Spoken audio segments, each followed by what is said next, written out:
خپل مار ګډوه خپله تماشه کوه پاړو د خلکو د ذهنونو جنازه کوه پاړو او مونږ حال نه وایو چاته ستا د لاس د صفایې خو ته هم کله کله ګزاره کوه پاړو او په ما د پلار په شانتې ګران دی خفه کېږم پې په ما ډز وکړه خو د رور دیوال مې مه نړوه او که د محل په سپین دیوال دې خفه کېږي نو خان دا په لوګو باندې تک تور دیوال مې مه نړوه ټیک ته عاجز یم خو عزیز لرم تربور لرمه بیا به کوي راته پیغور دیوال مې مه نړوه صحافیانو د پښتون د حق خبره غلط شوي دی اخبار باندې مې شک دی هر سوي په خلکو یو څه ښایي بل څه په دې پورې دوکاندار باندې مې شک دی دوی موجودو بمونه خلکو راوړل د دې ښار په څوکیدار باندې مې شک دی اوس مې د قبر سر ته مه کښېنه په خوله به نه شم زه درنه دومره لرې لاړم چې را به نه شم اوس مې د قبر سر ته مه کښېنه په خوله به نه شم زه درنه دومره لرې لاړم چې را به نه شم د مرګ نه پس په چاته نه ښکارم خاورې به شم خو زه به داسې ژوندون تېر کړم چې پناه به نه شم د مرګ نه پس په چاته نه ښکارم خاورې به شم خو زه به داسې ژوندون تېر کړم چې پناه به نه شم ته چې لاس پورته کړه چې زویه خدای دې لوی سړی که دا خو کېدی نه شي مورجانې چې باچا به نه شم به هر حال ستا د پروګرامونو هم سبق اخیستی دی کتلي م دی ډېر داسې چې چاله دې د مڼ نیکه کمیس وړي او څوک درته وایي دا لرګي اخوا که څوک درته وایي دا دغه اخوا که او مونږ هم ستا مینهوال یو خو چونکې ته د شاعرۍ مینهوال یو مونږ ستا د پروګرامونو مینهوال یو خو زه درته یو ګیله م کوم چې تاسو د معاشرې په چارپیچل ټولې عکاسۍ باندې نظر واچو خو دا جعلي پیران چې دي په دې باندې ستاسو شاعري رانله بس داسې ده که نه چې دومره ډېرې زیاتې ستونزې دي چې موږ په کمې کمې لیکلي وو نو اقبال مومند صاحب د الله وبخي په دې باندې که هر شاعر کار کړي وایم چې دا پې مونږ کړی دی ځکه چې مونږ شاعران یو ټول نو اقبال مومند صاحب و چې ته په خپله په کچه کوټه کې پروت یې زما کور به څه محل کې تعویزګره برق صاحب یې ما ته چا وویل چې نوي کل ته څه پیغام ورکړې نو هغوی ما ورته چې 1,40,000 پیغمبران راغلي د هغوی چا ونه منل خو زه به دومره ویم چې په څه د مروره چېرته تلې د پښتو دا ولې په دې ښار کې داسې غلې د پښتو هم اورو هم یې وایو نه یې لولو نه یې لیکو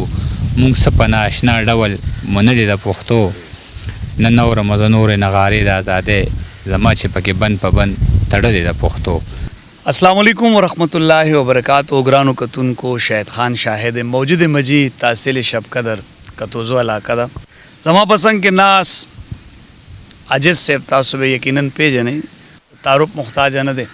دا خلک دی جی کم چې د چارپیچل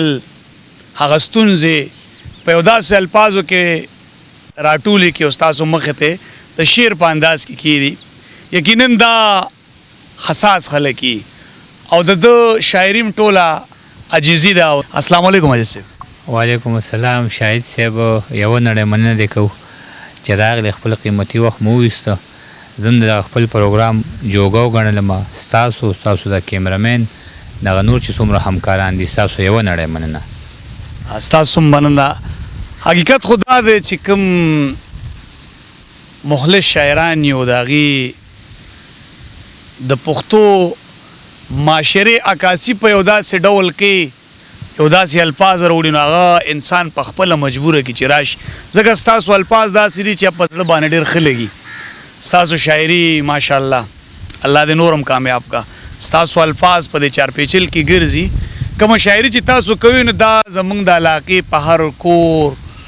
په هر علاقه کې دغه ستونزې شته او هغه تاسو په یو داسې ډول په یو داسې انداز باندې د عوامو مخې ته کېدی چې عوام ته خوندونه اخلي او چې کوم خلک پې پوهېږي نو هغې حقیقت نه ډېر څه زده کړم کوي نو کوم شعرونه به ډالۍ کوي او شعرونه ټول دغه کتونکو نظار شه ځکه چې دا د دغه کتونکو برکت ته چې تاسو زما په څنګ کې ناست یا نور ملګري راځي ماران د زلفو دې داسې په رخسارو دوي لکه پالنګ کې چې څوک ستړی مزدور کارو دوي ماران د زلفو دې داسې په رخسارو دوي لکه پالنګ کې چې څوک ستړی مزدور کارو دوي ترقي ګرانه ده که دغسې واکدارو دوي هغه کور لوټ شي د کوم کور چې څوکیدارو دوي ترقي ګرانه ده که دغسې واکدار ودوي هغه کور لوټ شي د کم کور چې څوکیدار ودوي چې پیسې نه وي او په غېږ کې دوکان ته بوځم بچي ته داسې قصې وکړم چې په لار ودوي چې پیسې نه وي او په غېږ کې دوکان ته بوځم بچي ته داسې قصې وکړم چې په لار ودوي تمامه شپه ویښ وي د ښار خلک خوبونه نه کړي خو چې پښتون څوک قتلوي نو تمام ښار ودوي تمامه شپه ویښ وي د ښار خلک خوبونه نه کړي خو چې پښتون څوک قتلوي نو تمام ښار ودوي ته چې ناروغه شې نو څومره صحافیان را درومي زه چې لوټ کېږم صحافي د هر اخبار ودوي عجیز سړی یم ماښام چې له روزګاره راځم زما بچی د مور په غېږه کې بیمار ودوي او دا د هر چا نه زار زار باندې مې شک دی د یو ښکلي په گفتار باندې مې شک دی او ما له جوړ ترې نشي دار باندې مې شک دی ستا د زلفو په هر تار باندې مې شک دی په یارانو کې یو یار باندې مې شک دی د لستوڼي په خامار باندې مې شک دی صحافیانو د پښتون د حق خبره غلط شوي دی اخبار باندې مې شک دی صحافیانو د پښتون د حق خبره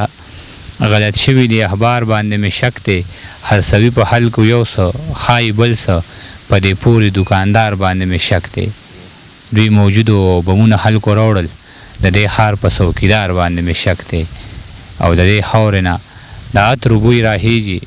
یار مې تلې په دې لار باندې مې شک دی یوه پیغله د راځي او ورته خاندي د عجز په دې مزار باندې مې شک دی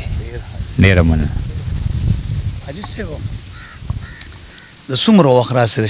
شاعرۍ سره تعلق ساتي یاره وخت خو ډېر کېږي شاید صاحب زه چې کله په پرایمرۍ کې وم وړوکی وم ډېر زیات ما به د اردو شعرونه لیکل ځکه چې مونږ ته خو بس خلکو په غوږونو کې اچولو چې دا اردو زموږ خپله ژبه ده مونږ هم داسې ګڼله چې به دغه ژبه ده او دې له به کار کوو او دا به کوو هغه به کوو ارمانونه هم د مخکې نه وو کله چې بیا 2003 کې یا 4 کې لاړو های سکول ته نو هلته بیا عمر ډېر وشو لږ ډېر پوهېدو نو خلکو راته ویل چې یاره زموږ خو خپله مورنۍ ژبه پښتو ده نو بیا ما مخصوصه کړه چې یاره دا خو دا تېر وخته هسې ضایع کړی دی حالانکې اردو هم زموږ قامي ژبه ده بد ورته نه ګورو خو چونکې یو فنکار له په خپله ژبه کې کار کول پکار یو شاعر له یو ارټسټ له نو بیا د هغې نه وروسته پښتو ژبې له کار شروع کړو 2003 یا 2004 لګیا یو کوشش کوو د دغه شعر د لیکلو او کله نه مطمئن شو چې یاره شعر مې وزني دی یاره زه خو لا نه یم مطمئن لا اوس هم نه مطمئن نه اوس هم نه مطمئن لا زده کړه کې لا زده کړه کوو طالب علمان یو جي او کتاب دی کتاب مې یو چاپ شوی دی حیرت 15 میاشتې وشوې ما د دې هر یو سړي ته آینه نیولې په دې 15 میاشتې کې غالبا چې 4 روپۍ چاپ شو الله رحم دی او لګیا دي ملګري غواړي بس خرڅېږي په خپل کور کې خرڅو دکاندارانو له مې نه دي ورکړی کور کې او بس ډاکخانې لارو یا د ټي سی ایس وي آنلاین یې خرڅو او دکانونو کې نشته بس ما سره کور پراته دي دا دکانداران د یاره د کولې دکاندار له دې ولې نه ورکړی یاره چې داسې چې دکانداران غریبانان مزدورۍ ته ناست دي خو بعضې دکانداران داسې وو چې هغوی وایي چې مونږ له به د کتاب قیمت 400 روپۍ دی هغوی وایي چې مونږ له به په 200 راکړې او څه کم 200 روپۍ په هغې باندې خپله خرچه شوې ده نو خرچې خو به کېږي خو لکه 10 کاله پې محنت هم کړی دی او سره پاسه 1 لاک روپۍ هم پې لګولي دي او هغوی په هېڅ هم نه یې لګولي هغوی به یو کتاب کې 200 روپۍ ګټي کوم خلک چې ستا کتاب غواړي نو څنګه رابطه کوي نو بس داسې ده چې زما کتاب زما د روډ نمبر دی 0346 36 25 868 دا د هغوی د موبایل نمبر دی نو بس هغه ته په واټساپ باندې میسج کوي خپله پته ورته رالیږي او پیسې ورته پیسې رالیږي 400 دغه کتاب خپله بیه ده او 600 روپۍ ډاکخانې والا په پاکستان کې چې چېرته هم څوک غواړي نو 600 روپۍ هغوی اخلي نو به 1500 روپۍ سړي له کور ته رسي 1500 روپۍ باندې کور ته ستاسو کتاب او چې کور ته رسي قدرمنو عاجز صاحب هر کار د عاجزۍ نو کتاب هم ډېر په عاجزۍ تاسو ته در رسي او چې کوم خلک شوق لري د عاجز صاحب کتاب ترلاسه کول غواړي نو په دغه نمبر رابطه وکړي عاجز صاحب دویم تپوس ترنه دا کوم چې شاعري خو مو وکړه ماشاءالله ستاسو الفاظ به زه داسې ویم مختصر اندلیب صاحب شو ستاسو یا عباسین صاحب شو نو ستاسو الفاظ ملغلري او بیا زیاتره که زه درته ویم نو زه خپله ستا مینهوال یم الله دې ستاسو ستا قدر وکړي. شاعري زه ډېره په غور اورم مونږ هم ستا مینهوال یو، خو چونکې ته د شاعرۍ مینهوال یو، مونږ ستا د پروګرامونو مینهوال یو. خو زه به درته یو ګیله م کوم چې تاسو د معاشرې په چارپیچل ټولې عکاسۍ باندې نظر واچو، خو دا جعلي پیران چې دي په دې باندې ستاسو شاعري رانله. و داسې ده که نه چې دومره ډېرې زیاتې ستونزې دي چې موږ په کمې کمې لیکلي وو. نو اقبال مومند صاحب د الله وبخي په دې باندې کار شاعر کار کړي، وایم چې دا پې مونږ کړی دی، ځکه چې مونږ شاعران یو ټول. نو اقبال مومند صاحب و چې ته په خپله په کچه کوټه کې پروت یې، زما کور به څه محل کې تعویزګره او نو کړي زموږ ملګرو پې ډېر کار کړی دی. انشاءالله که ژوند وفا وکړم زه یم چې تاسو هم پې وکئ ستاسو هغه الفاظو. زه به درته لږ مختصر کړمه. ډېر پروګرامونه ما سره داسې پراته دي چې زموږ پروګرامونه اکثر پښتانه ګوري فیملی سره، نو هغې کې داسې کلیپونه چې موږ نشو شو کولی، ځکه چې یو ورور د مور او خور سره ناست دي، د پلار سره ناست دي، زما پروګرام ګوري، نو هغه ځای ته زه کټ کم. او را روان چې کوم زما پروګرامونه دي نو هغه لږ خطرناک دي، ځکه یو 3 میاشتې زه بیمار وم، د سکرین نه اوټ وم. اوس را روان چې دي نو لږ خطرناک ټایپ دي. نو زه به درته دومره ووایم چې دا خلک د دین په نوم باندې، د دین په جامه باندې د عوامو ته دوکه ورکړي. دویمه خبره دا ده چې الله دې معافي وکړي، دي په دغه عملیاتو په بهانه د ډېرو تورسرو سره زینام کوي. نو کوشش وکړئ چې دې طرف ته م لږ رڼا واچوئ. په یو ستاسو الفاظ داسې چې هغه ملغلري، زمونږ الفاظ لږ سخت دي. او بالکل انشاءالله به ستاسو مشوره زما خوښه شوه، دا مې یو ښه اړخ ته زما پام را وګرځو. انشاءالله کوشش به کوم. او چې دا شعر دې کله تیار وکړو نو ما ته به وایې زه به راځم. ټیک ده انشاءالله. زندګي او ژوند وفا وکړه. انشاءالله. بل تپوس دا کوم ستاسو دې ځای ته دا کتوزی ولې وایي؟ دا او شاهد صاحب د محمود غزنوي په وخت کې دغه مقبره باندې تاسو را تېر شوې، دلته غزا شوې وه، جنګ شوی و. نو په هغې کې زمونږ د پښتونخوا څه کې چې د بهر هم چې کوم کلي دي، علاقې دي، د هغې خلک هم په هغې کې شامل وو. نو څوک پکې شهیدان شو، څوک پکې غازیان وو، په زخمي حالت کې پراته وو. دلته خلک بیا د هغوی کتوله راتلل، دلته به د غازیانو د شهیدانو کتوله خلک راتلل. دا کلي د مقبرې په نوم باندې آباد کلی دی، دې ته به یې د کتو ځای وی، د کتو ځای. او د کتو ځای. نو زمونږ استاد محترم دی سحر کتوزی صاحب، ما سره ډېرې خوارۍ کړې دي، الله دې ژوندی لري. ډېر محنت یې زما سره کړی، زما رهنمایي ټول هغوی کړې. نو هغه اوس اکثر پروګرامونو کې وي چې مخکې به هلکه د شهیدانو کتوله راتله، اوس د عاجز کتوله هلکه راځي، نو د کتوزو هغه نوم برقرار پاتې دی. نور یو څو شعرونه په ځان باندې مې شک د بې وفا غوندې راځي، ګمان مې په هر ښکلي د اشنا غوندې راځي. او یا خدای د خانانو محلونه دې آباد وي، زمونږ په دروازو کې تیرنا غوندې راځي. یا خدای د خانانو محلونه دې آباد وي، زمونږ په دروازو کې ترې رڼا غوندې راځي. قربان دې له نامې شمه زما بېوسه مورې، چې نوم د خولې له راشي نو جړا غوندې راځي. قربان دې له نامې شمه زما بېوسه مورې، چې نوم د خولې له راشي نو جړا غوندې راځي. په ډک ډک بازارونو کې خالي لاسونه ګرځم، د خپلې بېوسۍ پورې خندا غوندې راځي. او ته غوږ کېږده بچیه چې دا بیا چېرته اوربل دی، دا چغې خو زمونږ د پښتونخوا غوندې راځي. ته غوږ کېږده بچیه چې دا بیا چېرته اوربل دی، دا چغې خو زمونږ د پښتونخوا غوندې راځي. چشمان یې دواړه سره وي د پښتون په درد او غم، د شپې راله په خوب کې یو بابا غوندې راځي. عجیز یم خو چې مور مې راته کله دعا وکړي، په ځان باندې مې شک بیا د باچا غوندې راځي. ډېره باندې نور سره څه شته که نه؟ هغه شته چې تاسو کله ووایئ چې بس نو بس وایه زه پرې ډېره خبره نه کوم، د خبرو نه خلکو لس ښایي. ها اوس مې د قبر سر ته مه کښېنه، په خوله به نه شم، زه درنه دومره لرې لاړم چې را به نه شم. اوس مې د قبر سر ته مه کښېنه، په خوله به نه شم، زه درنه دومره لرې لاړمه چې را به نه شم. د مرګ نه پس په چاته نه ښکارمه، خاورې به شم، خو زه به داسې ژوندون تېر کړم چې پناه به نه شم. د مرګ نه پس په چاته نه ښکارمه، خاورې به شم، خو زه به داسې ژوندون تېر کړم چې پناه به نه شم. ته چې لاس پورته کړه چې زویه خدای دې لوی سړی که، دا خو کېدی نه شي مورجانې چې باچا به نه شم. او زما په زړه ډېرې خبرې دي، خو وخت داسې دی ځکه هر څومره کوشش وکم خو ګویا به نشم او په ځان که هر څومره اور پورې کم یقین مې نشي زه داسې حار کې پاتې کېږم چې رڼا به نشم دا د هر چا سره خندا خو مجبوري ده زما خو ستا عجز مقمق دی د بل چا به نشم او نظم ته یم شاهد صاحب چې زه چې زلمی وم او ما به مزدوري کوله دغه وخت زه د شعر لیکلو په چل نه پوهېدم ما به په کلو کې سیکل باندې سکریمان هرڅول چې به د چا د دیواله سوري ته ودرېدم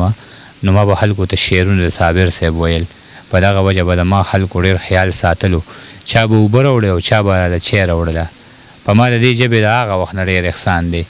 یو ځل یو کلي ته خولې ورننوتم دومره خولې وم چې جامو کې مې وچ تار نه و چې ودرېدوله مې د سر سورې پیدا نه کړلو د خوددارۍ د دروازې قبضې مې ماتې کړلې نو د خانانو په حجره باندې ورننوتم د یوې ګورې ونې سوري لاندې ودرېدم یو دروند سړي د برنډې نه دا آواز راکړه راځه زلمیه کټ ته کښېنه لږه ساه سمه کړه چې کټ کې کښېناستم او ساه مې لږه سمه کړه نو دغه سړی چې د حجرې نه په وتو کې شولو نو د یو ځوان ته اشاره وکړه ورته یې داسې ووې لاړ شه او دلته د روټۍ څه بندوبست وکړه دغه زلمی زما نه عمر کې بس لږ کشر و هغه روټۍ راوړه او په کټ کې راسره کښېناسته دغه روټۍ دومره پستې وې لکه نرم مالوچ داسې خوشبو د دې روټۍ نه راحته لکه چې چېرته زما د وړې خور وي په لاسونو پخه د یوې پیغلې جینۍ ویر پکې ښکاره ځلېده ځکه د پاسه پې لامده باڼه پراته وو دا په اور نه وه دا د چا په اسویلو پخه وه زه یې حیران کړم او ما ترېنه تپوس وکړه ستاسو په کور کې دا روټۍ څوک په مشین پخوي هغه وی نه زموږ په کور کې اورندار ده زما په سره ګرمۍ کې چې په اور څومره کارونه کېږي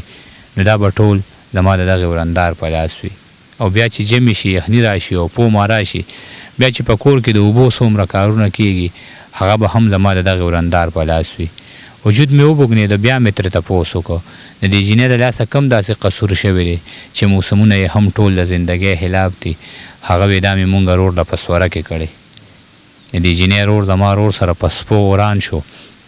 زما په رور یې د چاقوانو ګزارونه وکړل زما رور مړ شو فیصله په دې خبره وشوه چې یا به تا وژنو یا به راله خور راکوې هغه پښتون و او پښتو یې داسې وپالله چې په جرګه کې یې په جار دغه خبره وکړه ما ته څه مه وایې خورجانه مې رضا ده په دې چې د لالا دپاره هر غم ته تیاره یم ما به تې 2 نوړۍ یا 3 نوړۍ خوړلې وي چې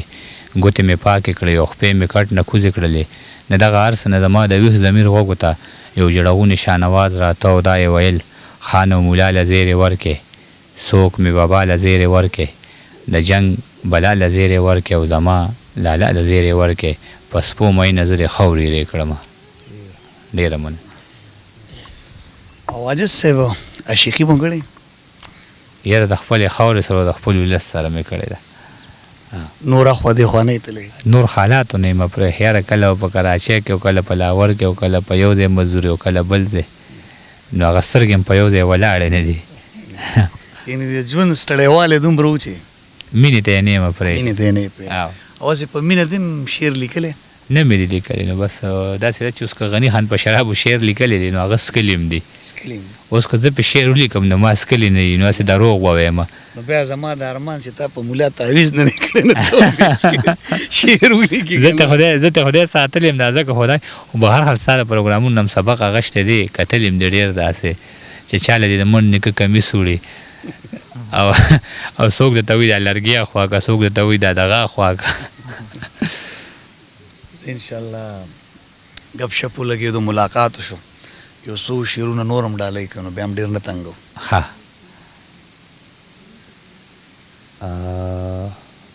مړۍ یې سترګې په وصال کړم او که ویسېدم تصویر د ځان سره سنبال کړم او که ویسېدم زموږ د کور په کچه تاخ کې ستا زاړه خطونه دې زمانې ته یې مثال کړم او که ویسېدم ما له رقیب ستا د څادر یوه ټوکړه راکړې خیران یم جوړ ترېنه رومال کړم او که ویسېدم لا یې تر اوسه د غریب د حق تپوس ونه کړه چې دا شتمن خلک حلال کړم او که ویسېدم نن یوه کونډه بېوسی دې حد ته راوستله ویې بچیه دد په سوال کړم او که ویسېدم د زړګي کور ته مې هر غم په نیمه شپه را درومي عجزه بل ورته مشال کړم او که ویسېدم او هسې دې نه کوي اشنا تنور کې شور لمبې ستا د ښایست لمبو ته نه رسي د اور لمبې چې د ټوپک د لاسه بلې کړي کم رور لمبې بیا یې اکثر په لوبټه مړې کوي خور لمبې ناروغه مور کچه کوټه د شړق باران او لوږه مونږ کره بلې به اکثر وي دا څلور لمبې نه یې لاسونه سوځېدل نه یې لمن سوځېده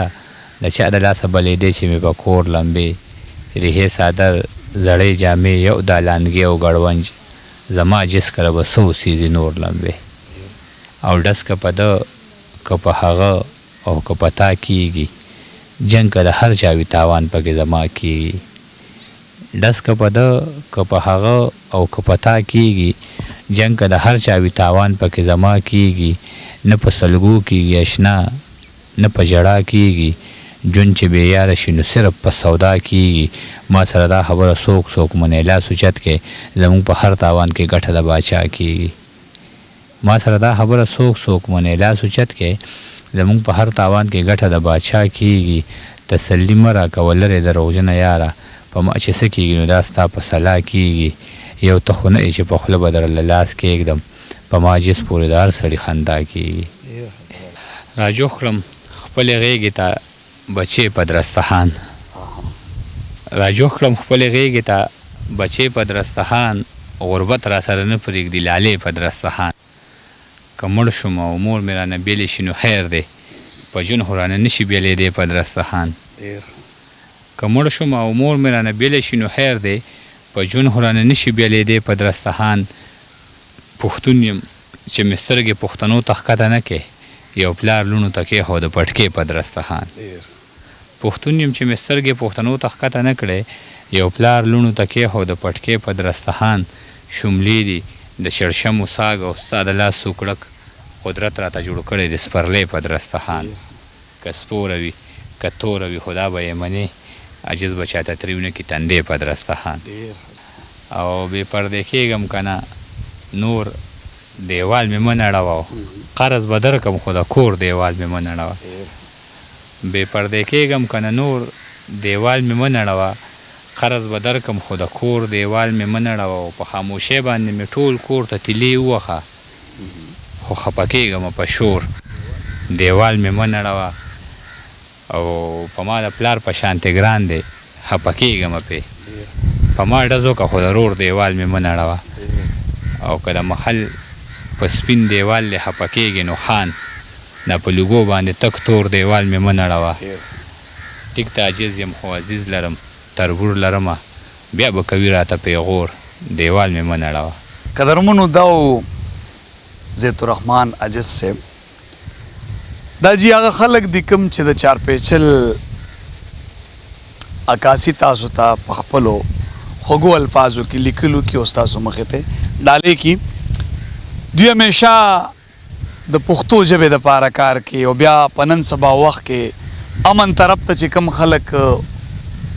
ناره کوي اواز کوي نو هغه شاعران دي په هغې کې تړلی شاعر عاجز صاحب چې د پښتون قام سره مین لري او د هغې دپاره شعر و شاعري کوي عاجز صاحب اخري کې څه پیغام ورکول غواړي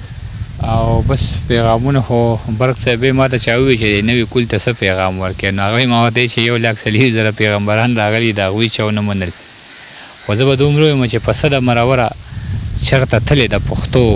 دا ولې په دې ښار کې داسې غلې د پښتو هم اورو هم یې وایو نه یې لولو نه یې لیکو موږ څه په نااشنا ډول منلې د پښتو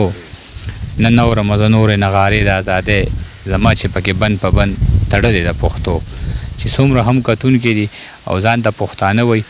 نو پښتو ولیلې پښتو ووایې خو پښتو وکړئ ډېره مننه عاجز صاحب زما او ستا د شعرونو نه ماته داسې لګي چې زما او ستا ماضي تقریبا ملته جلته دی نو ستا دغې ماضي زه تا پسې راوستلم او الله دې وکړي چې تاسو له د الله نورم بری درکړي او ستاسو په قلم کې د نورم طاقت راشي امین امین چې پښتون قام ته ملګرو ته وایم چې د زړګي کور ته مې راځه لالیه سترګې په خپلو بڼو نه درنېږي